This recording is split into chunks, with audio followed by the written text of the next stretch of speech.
La verdad es que la utilización y banalización de lo peor de nuestra historia, del capítulo más macabro que sufrió el pueblo trabajador de nuestro país y del que aún sufrimos las consecuencias, es sin lugar a dudas repudiable y una falta total de respeto a las víctimas del terrorismo de Estado y a quienes durante todo este tiempo levantamos en alto la bandera por la memoria, la verdad y la justicia.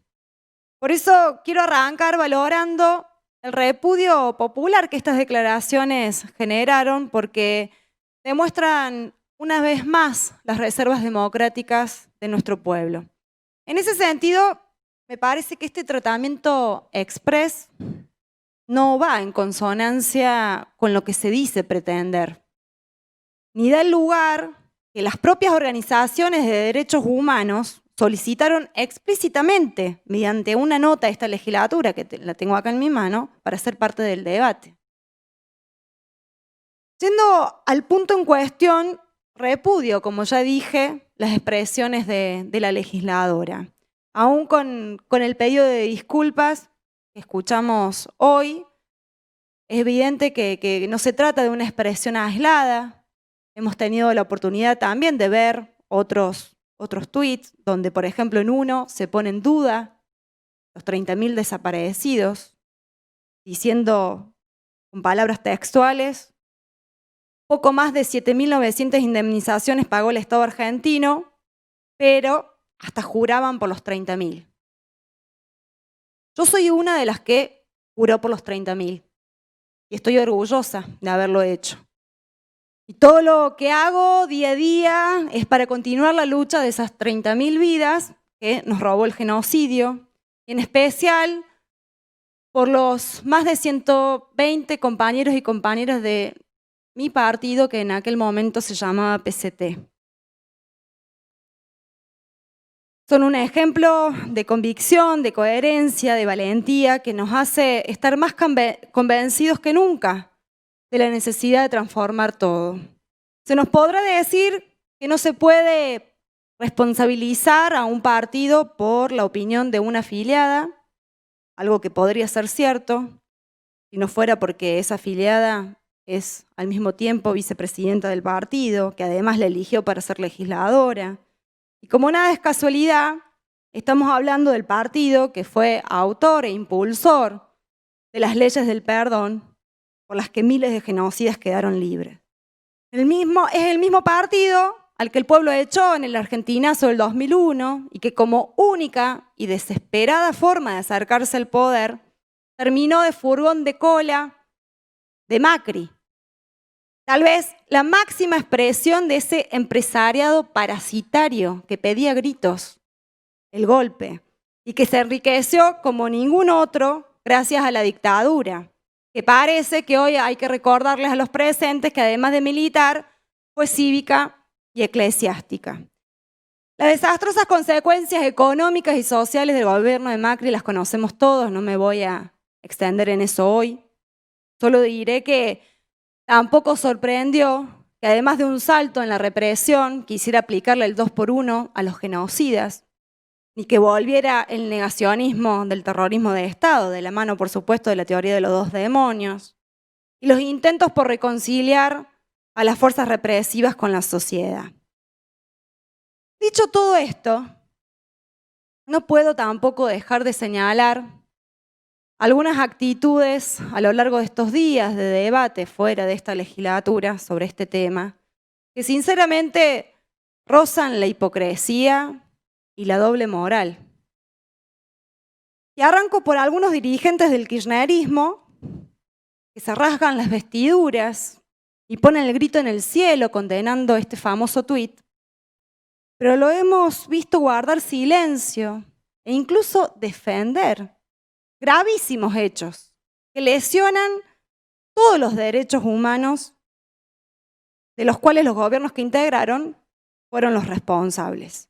Porque yo no me olvido del genocida Milani, sostenido durante años como jefe del ejército, tampoco del cara pintada Bernie, el rey de las represiones a los trabajadores, a los pobres de nuestro país, el que echa de sus precarias viviendas a la gente que toma un pedazo de tierra para vivir, el que dirige la policía más corrupta y asesina del país y defiende a los responsables del asesinato de Facundo. Y tampoco me olvido cuando salvaron al propio Macri, negándose al juicio político que impulsamos con nuestro compañero Alejandro Bodar, justamente contra el espionaje del Fino Palacios. No olvidamos, y sabemos que eso puede molestar a muchos sectores, pero si hay algo que hemos aprendido en todos estos años es que para que la historia no se repita, la memoria debe permanecer intacta. Por eso también rechazamos el pedido que en su momento hizo el presidente Alberto Fernández de dar vuelta a la página y reconciliarnos con el ejército y la policía. ¿Y qué decir del oficialismo local que hacemos por Córdoba? La verdad, yo no salgo del asombro que el PJ local quiera aleccionarnos sobre derechos humanos. En primer lugar, porque parece que también hay que recordar que el terrorismo de Estado no empezó el 24 de marzo de 1976. Empezó antes, con la creación de la AAA, con la que el peronismo intentó frenar el ascenso obrero, popular, el surgimiento de toda una dirigencia sindical surgida del Cordobazo y de Villa Constitución. En segundo lugar, porque es increíble que este intento de elección venga del mismo bloque que hace unas semanas impulsó el homenaje al ex gobernador de la Sota, quien dijo en el año 2004, frente a la ex D2, donde miles de compañeros y compañeras fueron torturados y asesinados, acusó ahí a las madres de Plaza de Mayo de no haber cuidado mejor a sus hijos. Y si bien en ese momento no se usaba Twitter, es imposible olvidarse de semejante barbaridad. Para que no queden dudas de cuál era su posición, también dijo que los derechos humanos eran solo para la gente decente. Pidió reducir las penas a los genocidas a cambio de información.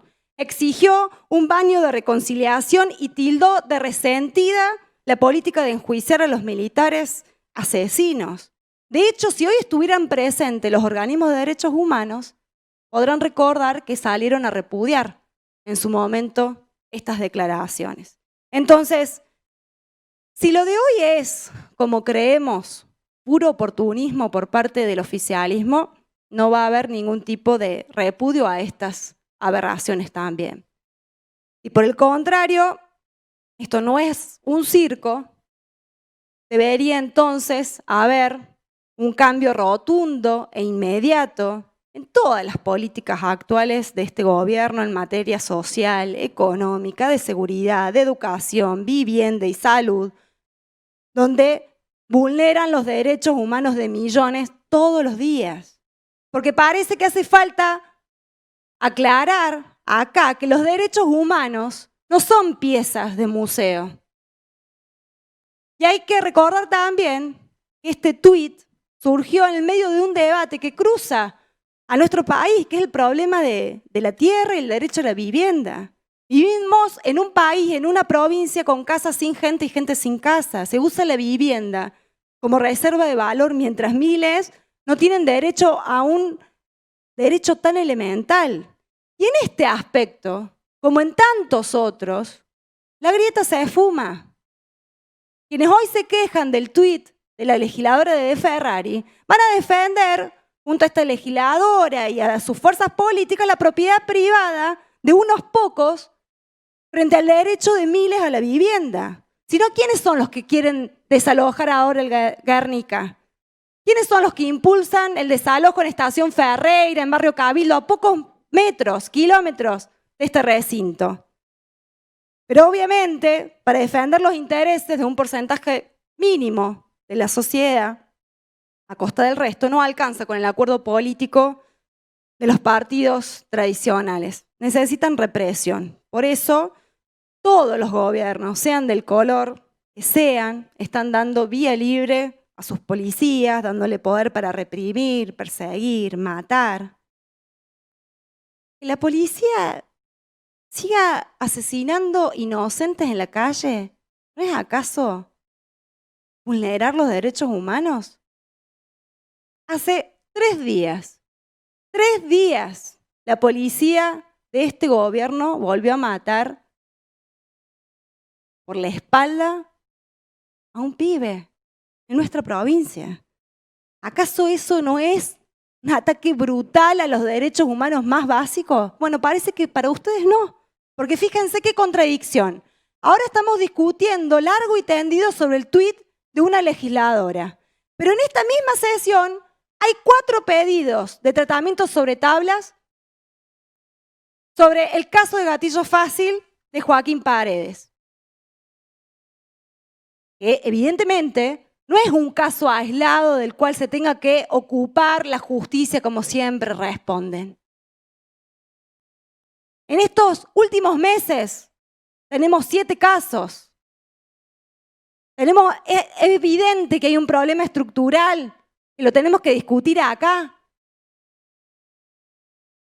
A mí me gustaría escuchar a los legisladores y legisladoras del oficialismo que hablaron antes, a ver qué tienen para decir sobre esto. Están preocupados por los derechos humanos. Pero no tienen nada para decir, porque el oficialismo obviamente rechaza todos estos tratamientos sobre tablas, como lo viene haciendo sistemáticamente durante todos estos meses. A pesar de todos los pedidos, el ministro de Seguridad y tampoco el de Justicia, ninguno se dignó a venir. Entonces, ¿con qué cara nos vienen a hablar de los derechos humanos? Deberían llamarse al silencio. No tienen ninguna autoridad, ni política, ni moral, para hablar de los derechos humanos, ni de los de ayer, como quedó demostrado hoy, ni mucho menos, pero mucho menos de los de hoy. Por eso, señor presidente, voy a solicitar la autorización para abstenerme de esta votación, porque si bien repudio las declaraciones de la legisladora, no voy a ser parte de este circo hipócrita del oficialismo.